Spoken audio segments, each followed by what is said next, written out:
primeira é sobre os livretos que vocês estão vendo ali atrás. A gente viu que alguns estavam olhando, né, com curiosidade, é para olhar mesmo. Se não quer que olhe, não põe lá, né? É para olhar mesmo, né?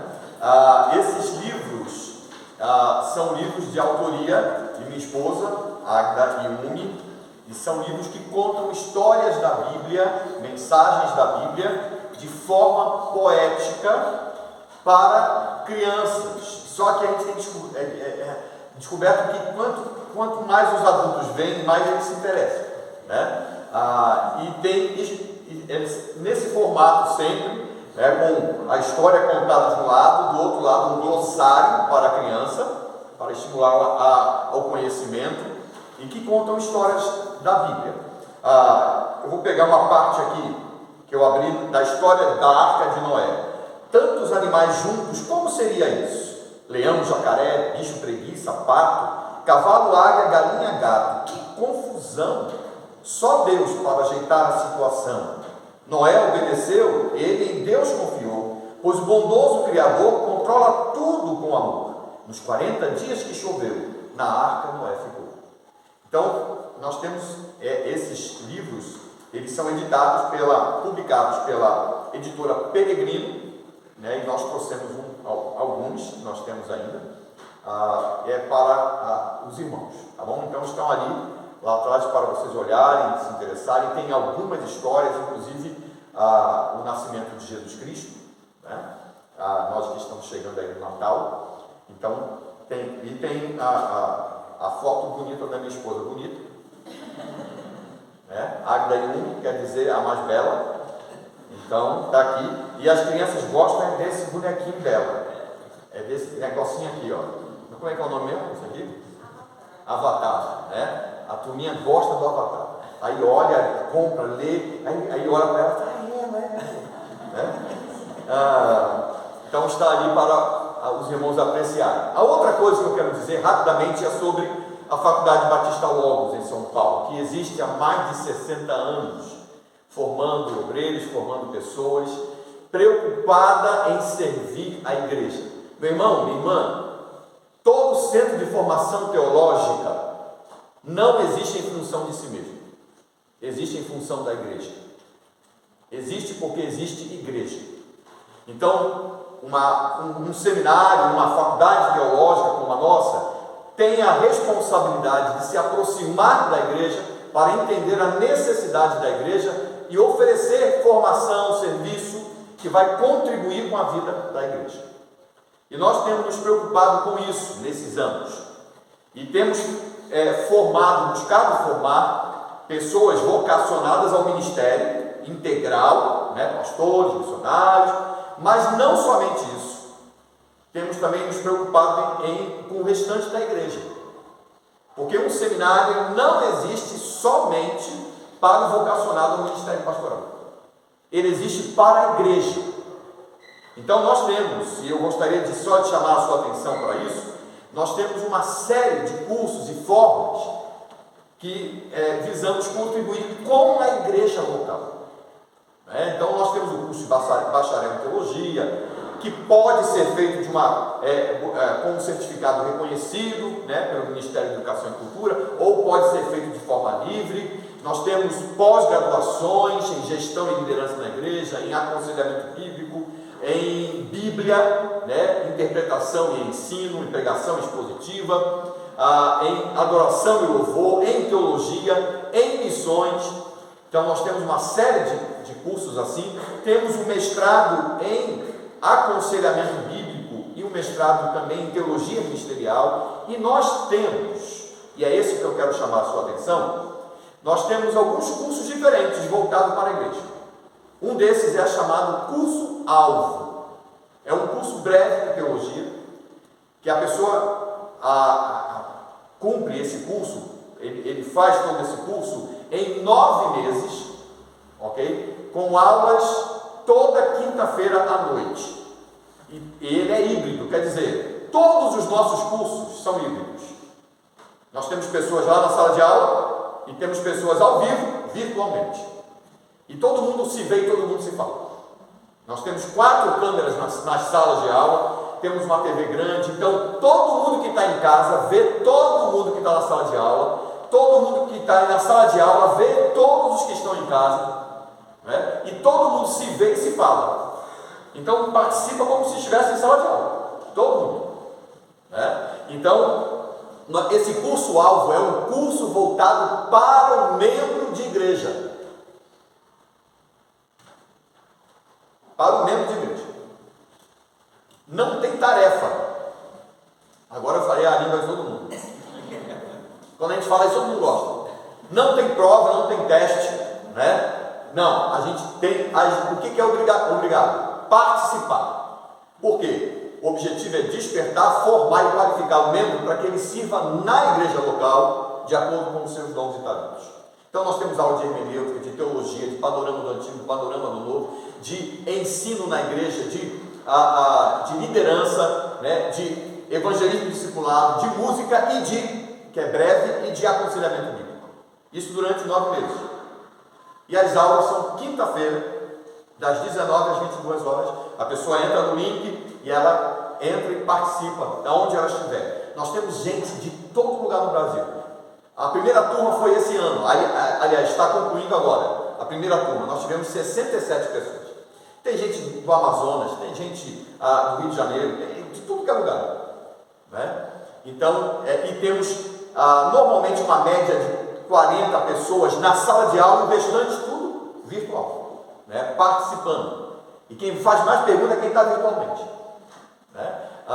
Então, é um curso para você, ok? E nós temos também um outro curso muito especial, que foi a primeira turma esse ano, que é o curso chamado Excelência, que é um curso voltado para a esposa de pastor, né? Para quem já é esposa de pastor e para quem está a caminho de ser, né? Então nós temos lá pessoas, professoras formadas e experientes que trabalham e há uma interação completa, né? E nós inclusive sugerimos às igrejas que invistam na formação, na cooperação também, na formação da esposa do pastor, né? Pensando nisso, pensando no equipar, né, de sua vida e de seu ministério. Eu quero mostrar a nossa página no YouTube. Por quê? Porque nós temos muito conteúdo na nossa página do YouTube. Toda semana nós lançamos conteúdo lá, que você pode, e é feito para você, é feito para a igreja, é gratuito, você tem que seguir, é só seguir a gente. Essa é a nossa página, Faculdade Batista Logos. E nós temos vídeos curtos, com teologia prática, com devocional, e temos, ouça isso, toda quinta-feira, esse ano, toda quinta-feira, às 17 horas, ao vivo, no YouTube, nós temos um podcast chamado Papo de Mestre, que nós estamos discutindo alguma coisa, ou, nesse tempo, agora, nós estamos estudando o livro de Efésios.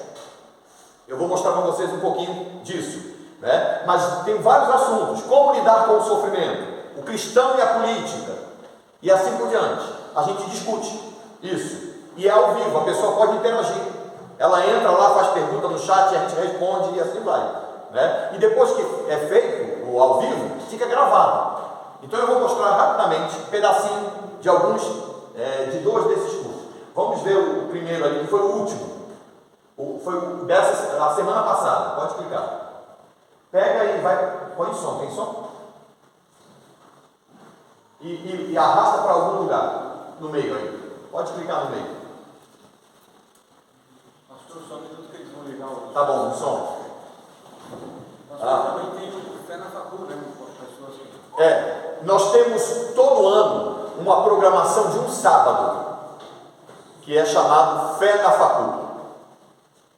Então, pode baixar, eu falo alto. Eu já desliguei o microfone, pronto. Todo mundo me ouve? Aí, ó, tá vendo? Nem precisa de microfone. O Fé na Facu é um programa que é feito para o jovem, o adolescente, o jovem, despertando ele, preparando ele para a vida na faculdade, para o lidar na faculdade. Então a gente chama de Fé na Facu, né? E normalmente é realizado em um sábado no mês de maio. E assim, Depois que nós realizamos o Fé na Facul, nós gravamos todo o Fé na Facul, editamos o Fé na Facul e nós colocamos ele à disposição como um curso no Hotmart. Na plataforma Hotmart, no nosso site você entra e você vai ser conduzido até lá e você pode ter acesso a tudo aquilo que foi feito, né, através daquele programa, as palestras, os workshops, com material em PowerPoint, material em apostila, tudo isso está lá disponível para a pessoa acessar e poder usufruir. Além disso, outros programas. Nós tivemos o primeiro congresso de teologia para mulheres este ano e foi um sucesso, né?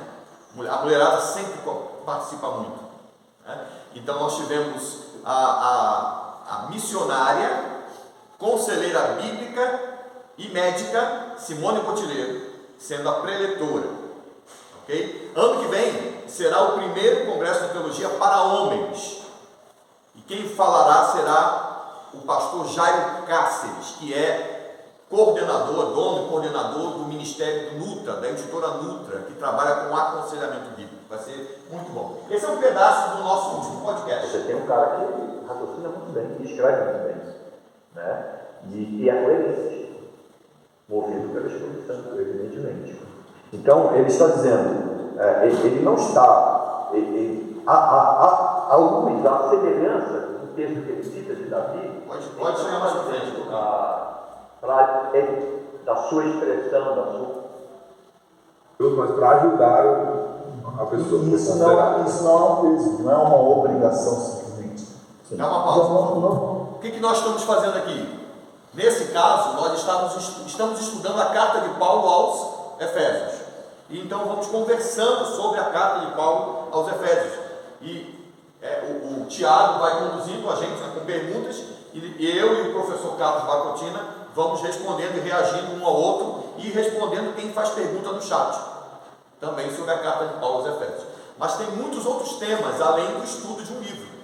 Isso acontece toda quinta-feira às 17 horas ao vivo. Você entrou no YouTube e procurou Faculdade Batista Lopes, você vai ser conduzido a esse programa. Tá bom. Pode voltar e vamos ver isso, o vídeo. Pega o primeiro ali, esse aí.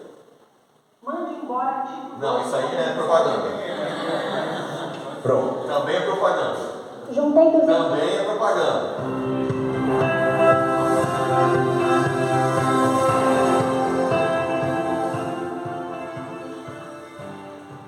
Há duas formas de enxergar a salvação: a forma humana e a divina. Consideramos a salvação pelo prisma humano quando lemos textos como o de João 14,6, tão conhecido. Eu sou o caminho e a verdade e a vida, ninguém vem ao Pai senão por mim. Ok. Pode dar pausa, pode voltar. Isso é só um pedacinho só para poder dar gosto. Quer ver? Tem que ir lá. É de graça. Né? Aí pega um do Tiago, aí, ó. Esse aqui, o que faz? Por que fazemos o que fazemos? Pode colocar no meio lá. E de todo o coração, com todo o ser de vocês, com a motivação correta. E aí ele explica o porquê. Ele mostra a razão do porquê eles poderiam fazer isso. Ok. Ele continua. São vídeos de 5, 6, 8 minutos no máximo, estourando, né? Que estão lá.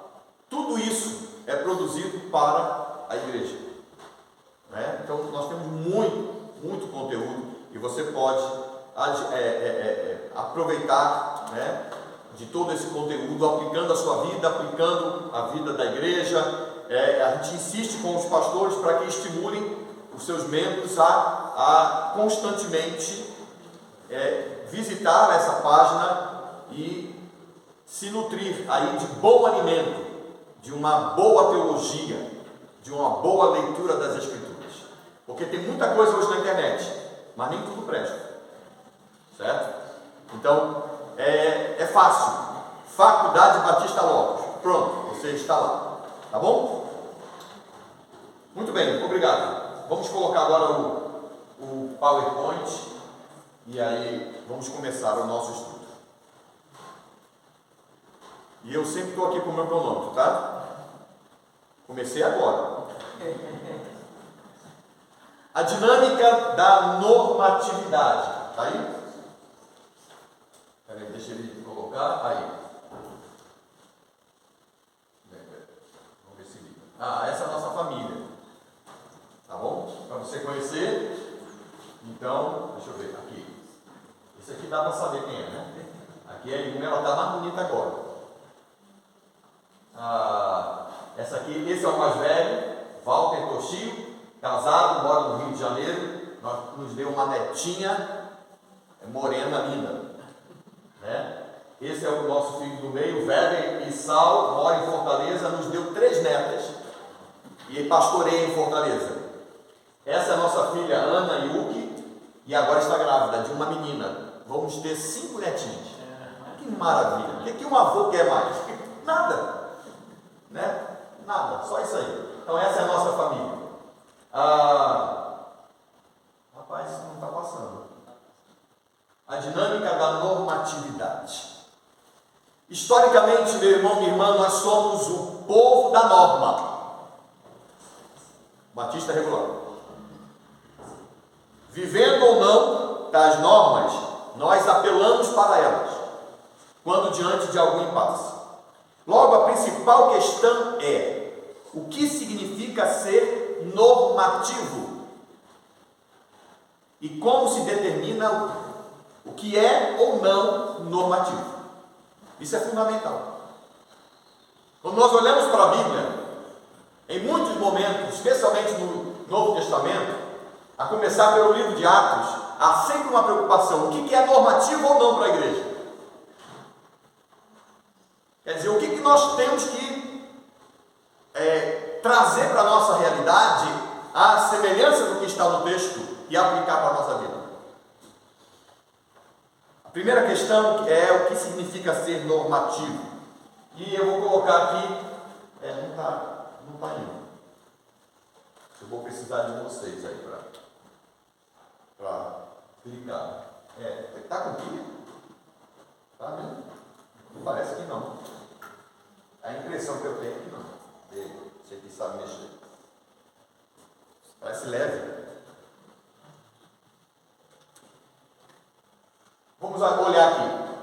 Há 3 formas de você entender o termo norma. E eu quero apresentar as 3 e chamar a atenção para o uso que faremos nesse estudo.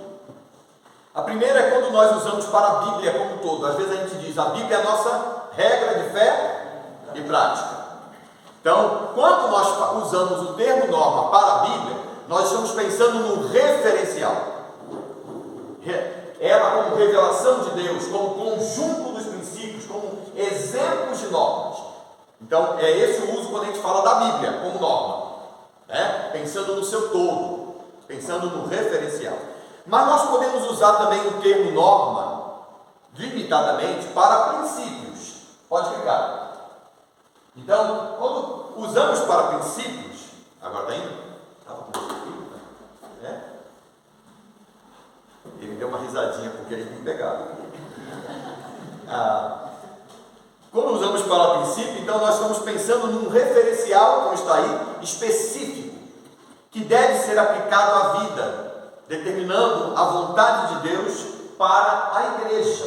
Então, podemos usar, não é comum usar, mas podemos, e às vezes é usado o termo norma para princípios. Tá? Mas o uso mais comum é para regra. Agora está vendo. Regra.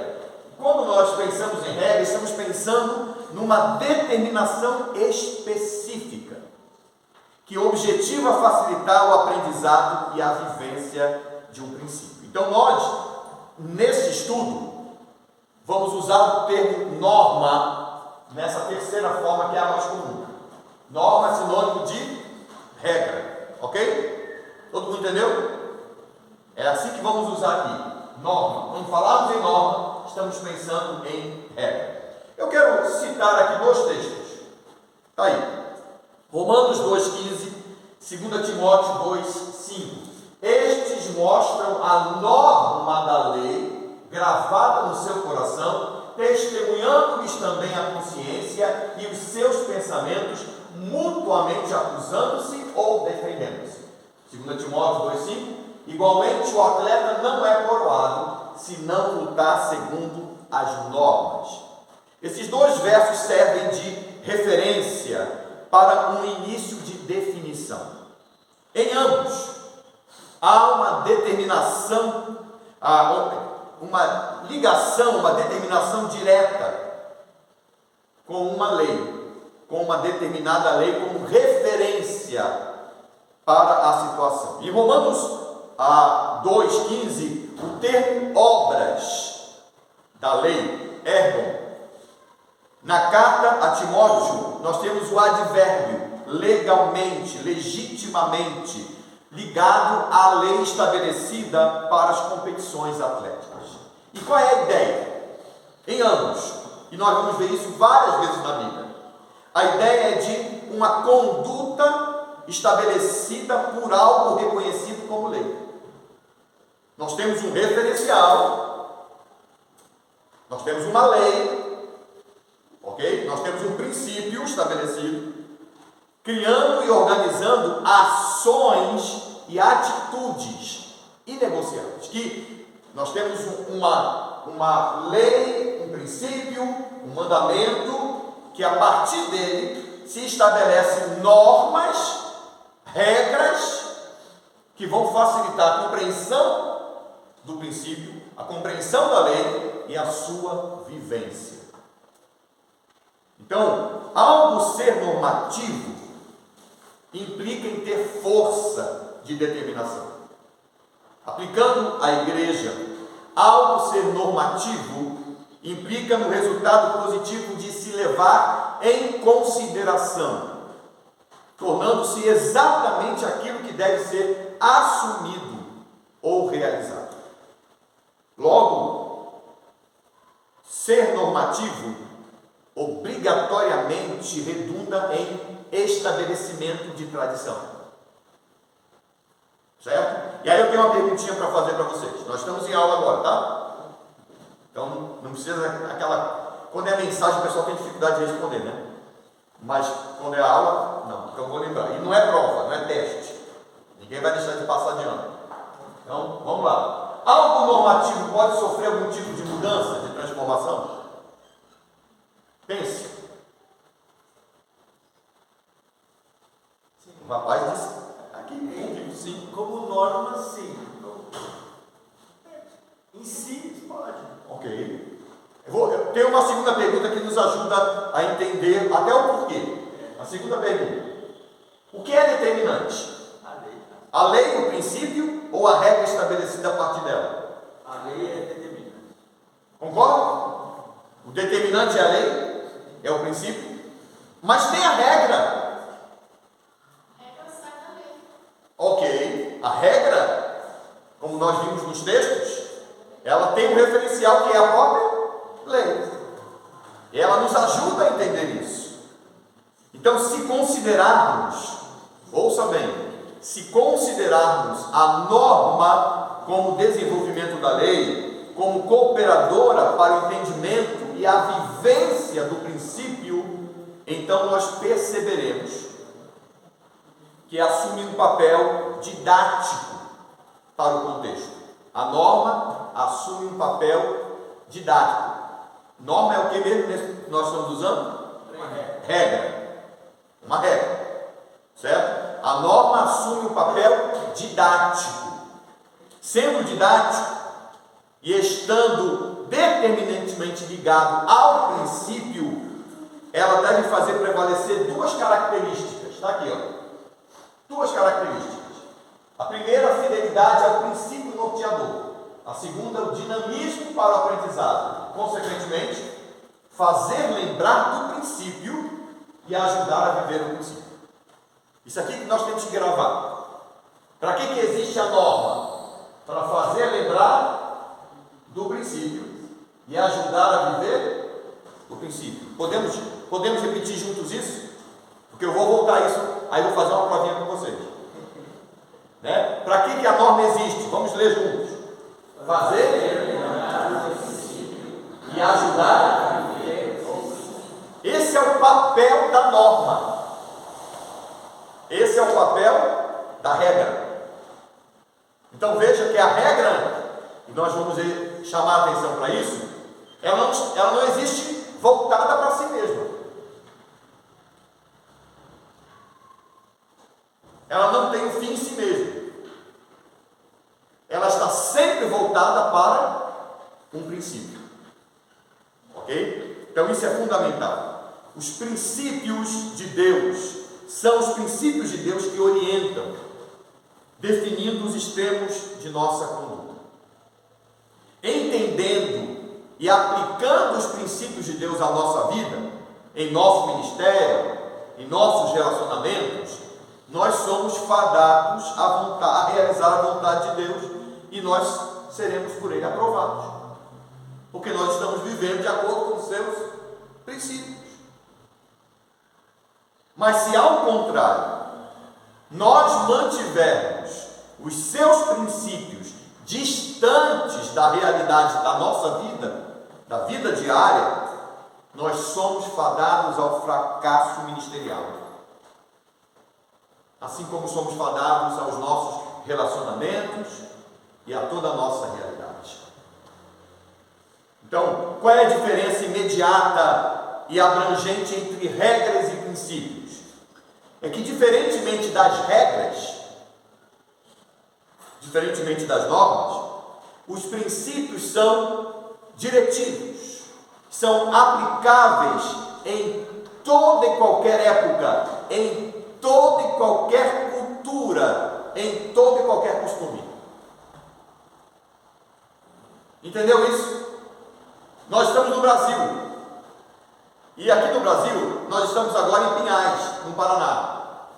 Eu sou carioca e trabalho e vivo em São Paulo, que é um problema para mim, né? Tem uma rixa de São Paulo e Rio de Janeiro.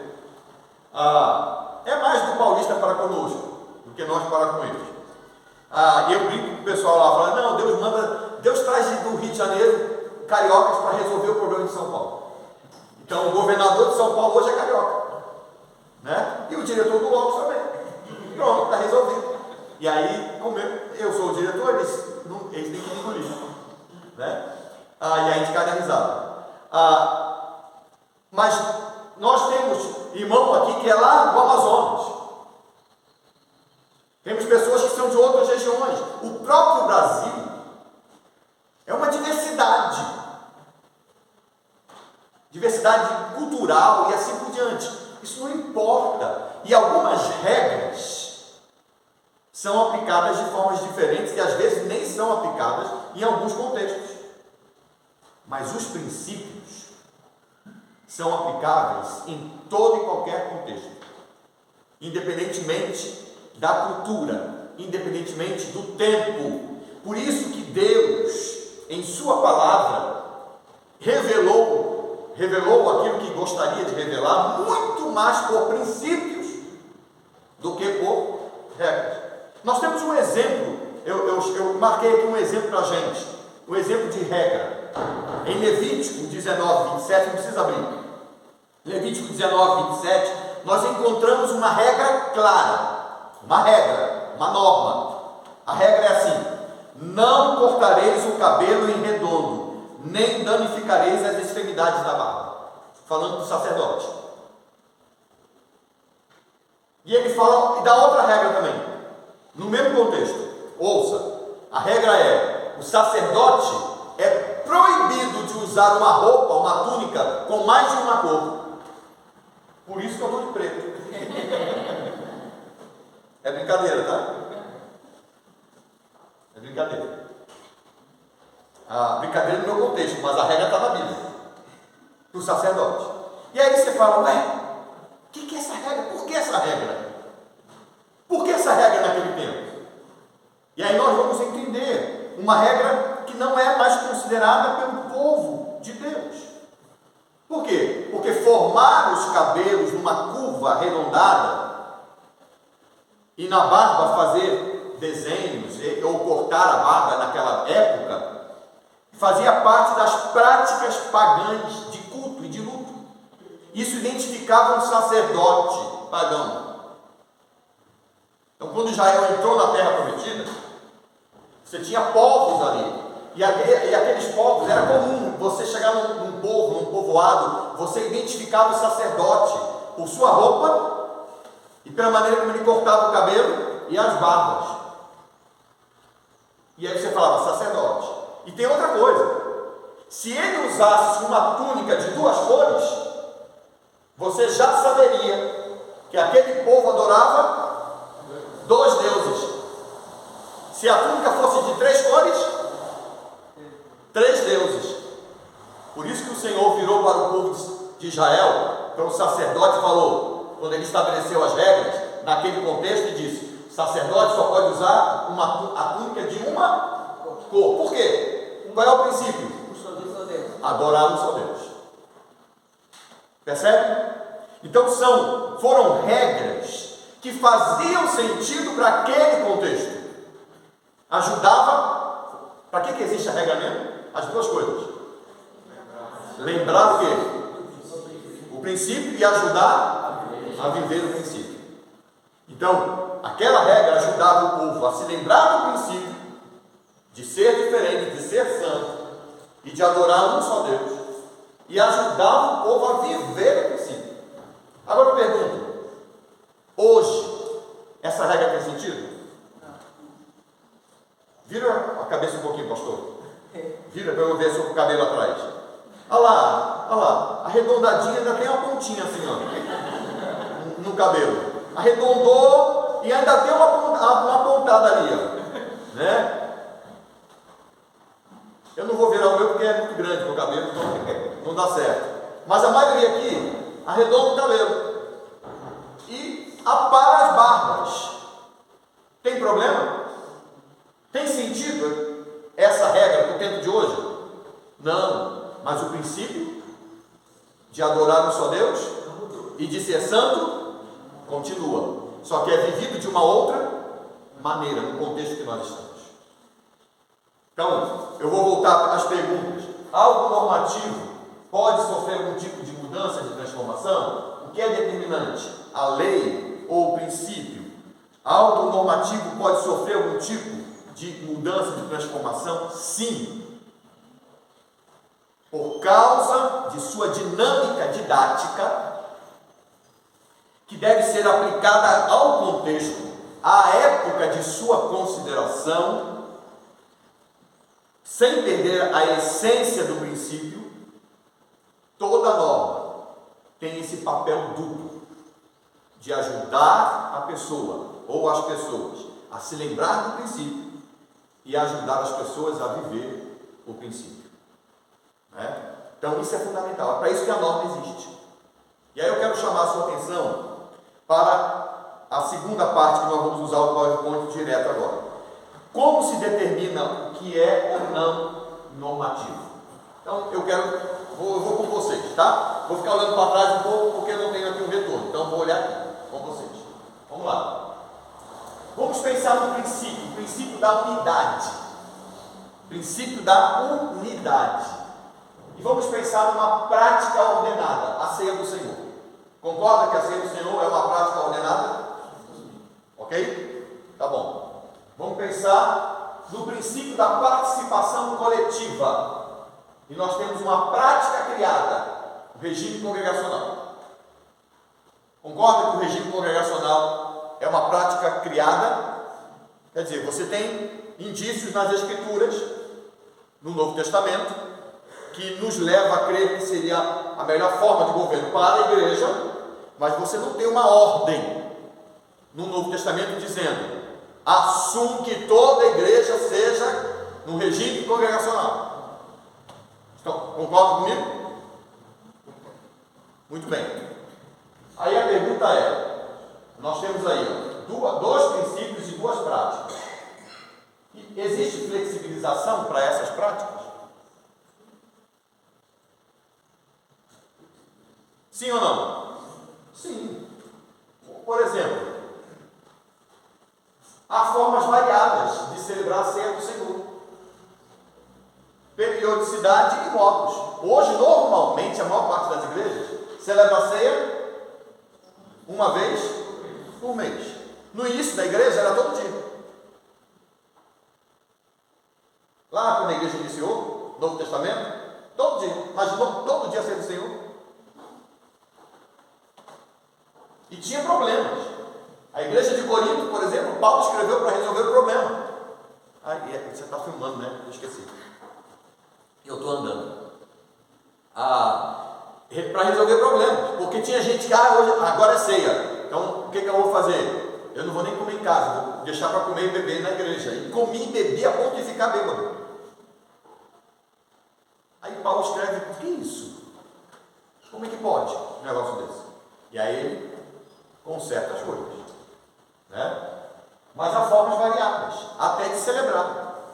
Tem igreja que distribui, por exemplo, um exemplo simples, distribui o pão, todo mundo ora, tal, e aí come o pão, aí depois vai e distribui o cálice, aí ora e todo mundo bebe o suco, né, que está no cálice, e ok. Tem igreja que distribui os dois ao mesmo tempo, e quando come e bebe ao mesmo tempo, e assim por diante. Há uma flexibilidade para isso, né? Assim como há formas variadas do regime congregacional. Cada igreja tem sua estrutura, sua organização, e assim por diante. Isso não é um problema, é uma coisa assumida por nós. Logo, há a manutenção do princípio, mesmo diante da variação em sua vivência. Vamos dar outro exemplo. O princípio da santidade, uma prática criada, o véu para a mulher. A gente vê isso, inclusive, no Novo Testamento. Paulo faz menção a isso, né? E o princípio do discipulado, uma prática criada, a escola bíblica dominical. Concordam? São práticas criadas? Ok. Aí a mesma coisa. Há flexibilização? Claro que há. A aplicação da prática, véu para a mulher, inapropriação cultural. Então não tem sentido. Porque na forma que ele foi colocado, na forma como ele foi escrito por Paulo, fazia sentido para aquele contexto em Corinto. E ele chama atenção, inclusive, para isso. Ele chama atenção para essa realidade, né? Mas isso não se aplicava em todo o contexto daquela época já, muito menos no dia de hoje. Por exemplo, minha esposa cortar o cabelo. É lindão esse cabelo. Ela fica bonita demais. Eu sempre insisti para ela cortar o cabelo, e ela tinha cabelo grande. Mas ela fica linda nesse cabelo. Certo? Por que você está concordando? Estou falando da minha esposa que está concordando. Estou brincando.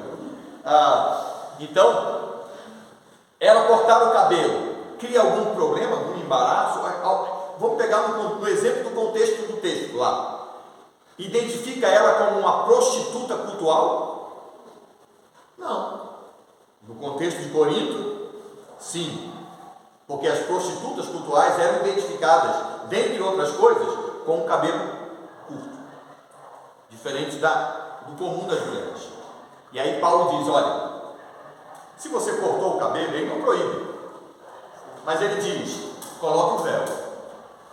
Porque aí não há uma identificação indevida. E isso não traz vergonha para você, para a sua igreja, para o seu casamento e assim por diante. Percebe? Hoje não tem sentido. Então a regra é abolida. Agora, há formas variadas da escola bíblica dominical. Então há adaptação contextual. Cada igreja adapta do jeito que ela entende ser o melhor. A igreja aqui tem o culto pela manhã, a escola bíblica pela manhã, depois volta à noite. Tem igreja que faz tudo de uma vez só. Tem igreja que jogou a escola bíblica para o sábado ao invés do domingo. Depende do contexto. Tudo bem. Alguém vai poder chegar e dizer, não, escola bíblica no sábado não pode. E aí alguém vai falar livro, capítulo e versículo para mostrar que não pode. Não tem como, porque a escola bíblica dominical não está na Bíblia, foi criada. Mas é tão bom que continua. Concorda? Agora, se mudou para o sábado, já não vai poder ser escola bíblica dominical. Pelo menos dominical não, né? Porque é no sábado. Mas vai ser escola bíblica. Como que vai chamar? Sabática? Sabadal? Sei lá. Pois bem, a contextualização, certo? O que acontece? Manutenção do princípio mesmo diante da variação ou de abandono de sua vivência. Por último,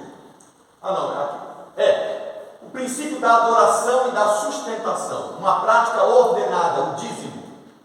A contextualização, a prática ainda evidencia o princípio e ajuda a pessoa a viver o princípio. Então, nós temos a manutenção do princípio mesmo diante de possíveis variações. Entende? A regra, a norma, ajuda a pessoa a se lembrar do princípio e a viver o princípio. Quando nós falamos do princípio evidenciado pela norma sendo devidamente contextualizado, isso cria uma tradição, a manutenção do princípio. Pastor, se eu posso, no cabelo, os russos ortodoxos, Sim. as meninas solteiras que não são casadas, né, usam trancinhas publicamente para comunicar que é solteira. O contexto. A casada já pode trabalhar o cabelo. Então, cada item, cada regra se aplica a um contexto. Virou uma tradição. Então, agora veja, o princípio, aqui ó, entenda isso aqui ó. O princípio evidenciado pela norma, porque a norma ajuda a lembrar e a viver, sendo devidamente contextualizado, cria a tradição que é a manutenção do princípio. Isso é o ideal. Agora o problema está aqui, ó. O princípio evidenciado pela norma, sem a devida contextualização, cria uma tradição também, que é a manutenção da norma. O que é o grande perigo? É a norma pela norma. Quando a norma é pela norma, quando ela se volta para si mesma, ela perdeu o seu papel, que é de que mesmo?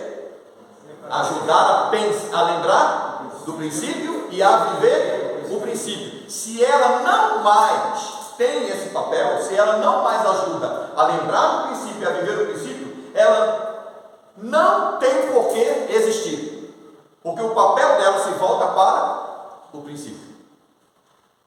É esse o papel da norma. E o problema se dá quando uma determinada norma é permanecida e preservada, mesmo a custo de o papel dela não mais ser executado, porque aí cria uma outra tradição, que é a tradição da norma, não a tradição do princípio. E quando a gente fala de norma devidamente contextualizada, isso se aplica ou à sua manutenção, como por exemplo a gente falou do dízimo, ou à sua adaptação, como nós já usamos alguns exemplos aqui, ou a sua eliminação. Tudo em função de evidenciar o princípio. Entendem isso bem? Até aqui? Vamos pegar algum exemplo.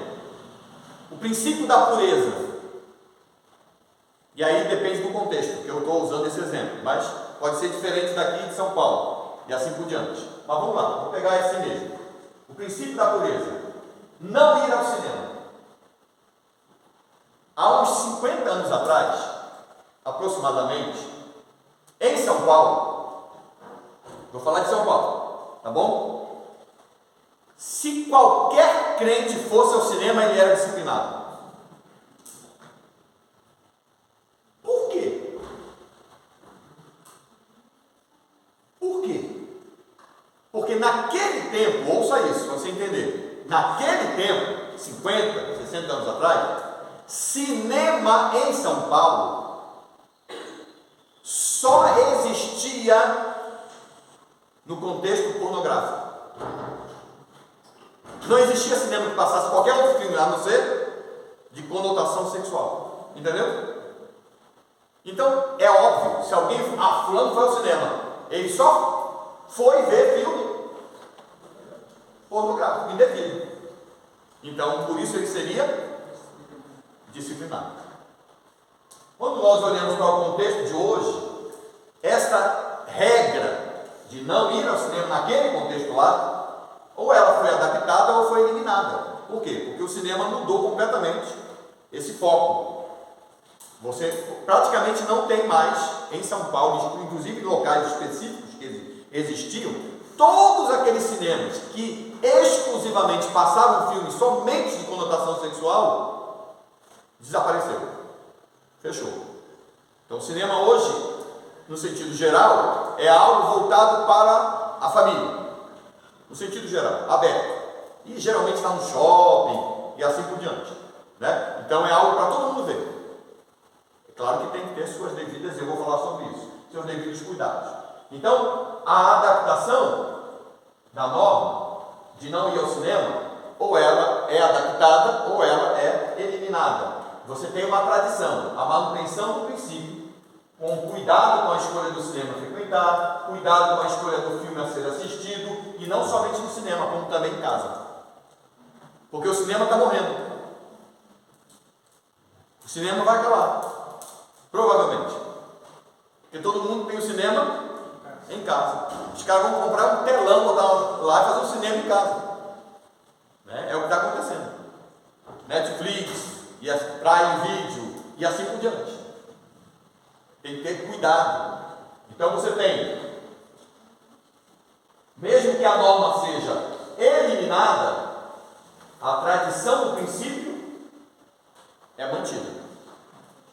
Ok? Vou pegar outro exemplo agora. O princípio do testemunho da separação.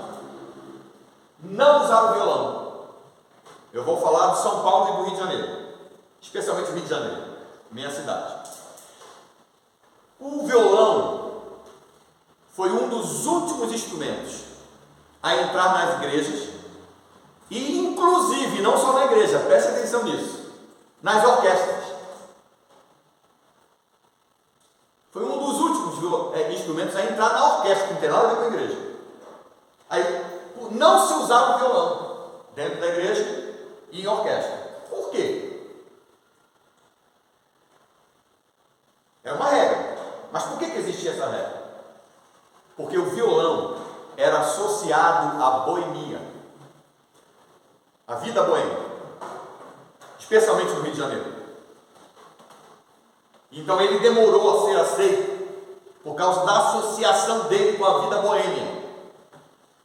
Então ele demorou a ser aceito dentro do contexto da igreja e dentro, inclusive, das orquestras. Né? Isso praticamente, no sentido quase que geral, foi abolido. Na maior parte das igrejas, pelo menos, o violão é o segundo instrumento que entra. Primeiro o piano, que inclusive se converteu quando veio dos Estados Unidos para o Brasil. Certo? Houve uma conversão do piano. Porque nos Estados Unidos ele era associado com o cabaré. Ele era usado nos cabarés. Quando trouxeram para o Brasil, no meio do caminho, em algum momento ele foi convertido. E chegou santo para o Brasil. Né? E aí ele foi para as igrejas. Pronto, então só pode piano porque é santo. Porque houve conversão dos Estados Unidos para cá. E é um instrumento de percussão, né? Quando a gente fala isso, muita gente fica espantado. Porque são martelos que batem na corda. Então, é um instrumento de percussão. E o segundo instrumento que entra normalmente nas igrejas, depois do piano, é o violão. Às vezes o teclado, o órgão, mas o violão. É muito comum a entrada na igreja. Então a regra foi eliminada. Isso cria uma tradição, a manutenção do princípio. Quebra-se a tradição da norma, mantém-se a do princípio, que por não ser mais ferido, permite o uso do instrumento. Inculcar a palavra. O princípio de inculcar a palavra. Aí tem algo estabelecido. Mudar o formato da EBD. Adaptação. Então, cada igreja continua com a EBD e adaptando de acordo com a sua realidade. Às vezes é mudança na própria igreja, nem de horário, às vezes, nem de período, às vezes só de. Não, quem começa primeiro é a EBD, depois o culto. Não, agora é o culto, então depois é a EBD. Ou então, vamos fazer a EBD dividindo homens, mulheres, jovens. Ou então, vamos fazer a divisão por tema. Ou vamos juntar todo mundo para ter uma classe só. Você tem uma variação desse formato. Você tem a tradição, a manutenção do princípio. Se revê a tradição da norma, pois há formas mais eficientes de evidenciar o princípio. O que nós temos que aprender com isso? Se nós somos o povo da norma, precisamos desenvolver a prática de nos mantermos nas Escrituras, que é a nossa referência absoluta de norma, de regra, de fé e de prática. Para que existe a norma?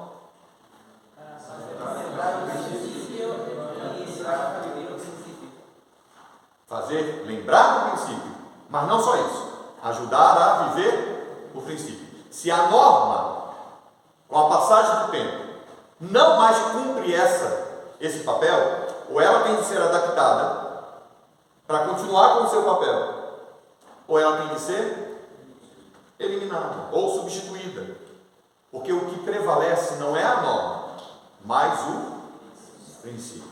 Essa é a tradição do Senhor. E era isso que eu queria compartilhar com os irmãos. Pastor.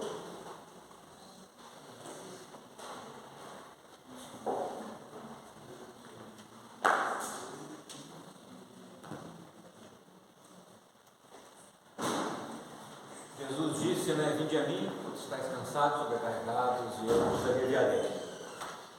Os princípios de Deus, eles não pesam. Agora, e consequentemente, a regra, fazendo lembrar do princípio e fazendo eu praticar o princípio, também não vai pesar. Mas quando alguma coisa começa a pesar, é porque algo está de errado, né? Não está lembrando do princípio, nem está me ajudando a viver o princípio. Então, obrigado, pastor Wagner, por mais este estudo. Vamos orar para terminar essa primeira parte. Senhor, nosso Deus.